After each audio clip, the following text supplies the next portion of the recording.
Für den Schlüsselanhänger benötigen wir entweder so einen Schlüsselring oder einen Karabinerhaken. Dann brauchen wir Baumwollgarn. Meins hat eine Dicke von ca. 1 mm. Davon brauchen wir insgesamt 6 Schnüre, die jeweils eine Länge von 1 Meter haben. Dann 2 Holzperlen und eine Schere. Wir greifen die Schnur jeweils in der Mitte und befestigen die dann an dem Karabinerhaken.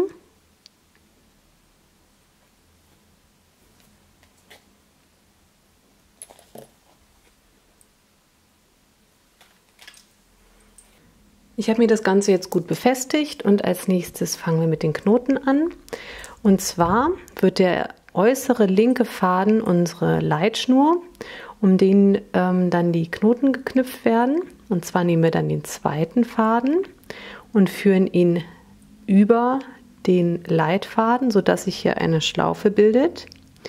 Und dann hinter den Leitfaden durch die Schlaufe von hinten nach vorne. Dann ziehen wir den Leitfaden immer möglichst stramm, sodass sich der Knoten nach oben ziehen lässt. Und dann machen wir das gleiche nochmal, also mit jedem Faden machen wir 2 Knoten. So, dann kommt die nächste Schnur dran.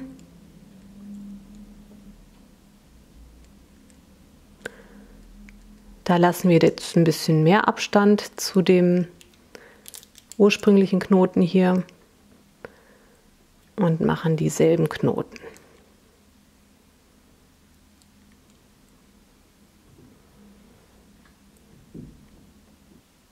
Wenn wir jetzt in der Mitte angekommen sind, hat sich hier so eine Reihe gebildet, die so nach schräg unten rechts führt. Und das gleiche machen wir jetzt spiegelverkehrt auf der anderen Seite, sodass sich am Ende ein V formt. Also auf der anderen Seite wird dann die rechte äußere Schnur der Leitfaden. Dann nehmen wir die zweite Schnur, führen sie über den Leitfaden und wieder von hinten nach vorne durch die Schlaufe und ziehen den Knoten hoch und machen das nochmal und so weiter, bis wir in der Mitte angekommen sind.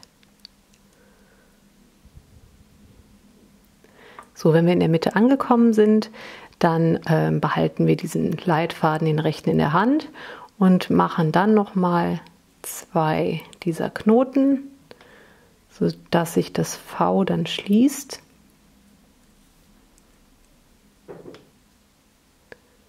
So,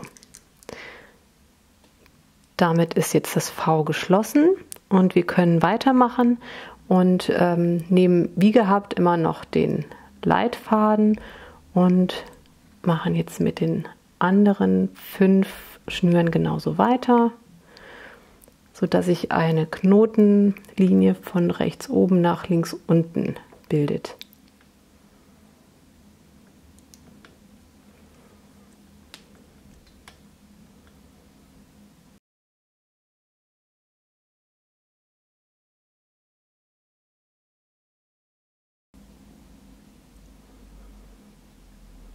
So, und dann geht es auf der anderen Seite weiter.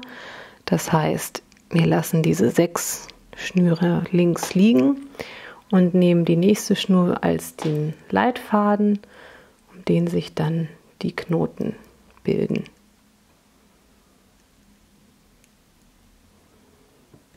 So, wenn das dann gemacht ist, geht es im Grunde genauso weiter wie oben. Das heißt, wir machen wieder ein V. Das heißt, der rechte Faden bleibt unser Leitfaden und wir führen die Knotenlinie von rechts oben nach links unten in die Mitte.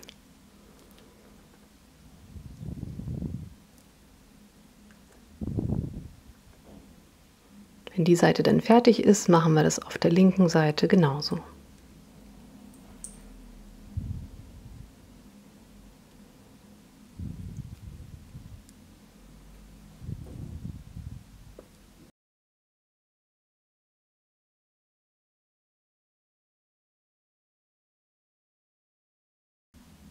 Wenn man da wieder angelangt ist, nimmt man sich wieder den rechten Leitfaden und knüpft dann noch 2 Knoten, wie hier oben auch,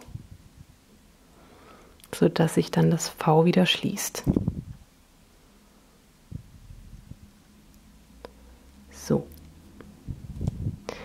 Als nächstes werden wir auf die mittleren 2 Schnüre eine Holzperle fädeln.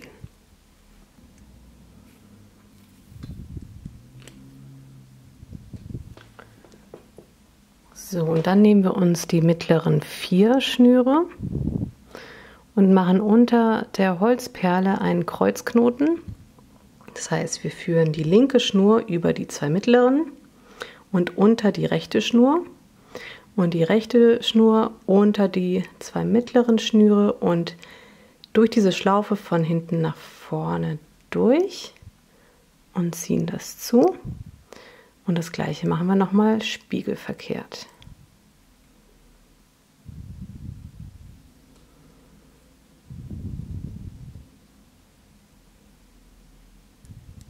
Dann machen wir noch einen Kreuzknoten. Als nächstes wird dann noch eine Holzperle aufgefädelt und dann machen wir nochmal einen Kreuzknoten unter der Perle.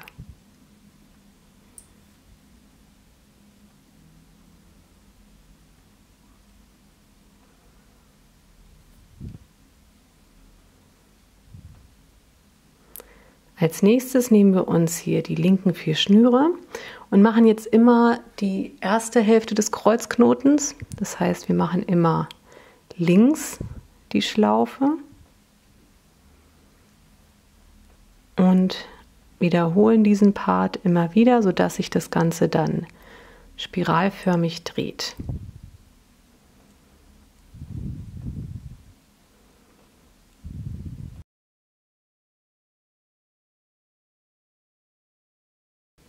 So, ich bin jetzt hier auf der gleichen Höhe wie dieser Kreuzknoten angelangt und habe insgesamt 18 Knoten gemacht.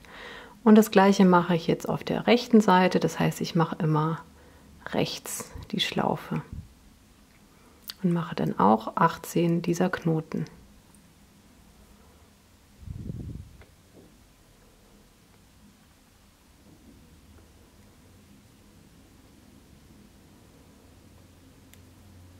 Wenn das dann gemacht ist, lassen wir die äußeren 2 Schnüre liegen und nehmen uns die 4 und machen mit denen nochmal einen Kreuzknoten.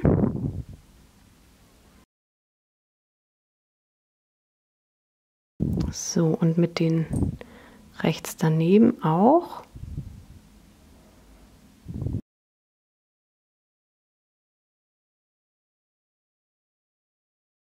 So, und dann machen wir das gleiche wie hier oben.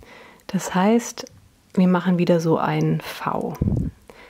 Also wird der rechte Faden wieder unser Leitfaden, um den die Knoten geknüpft werden.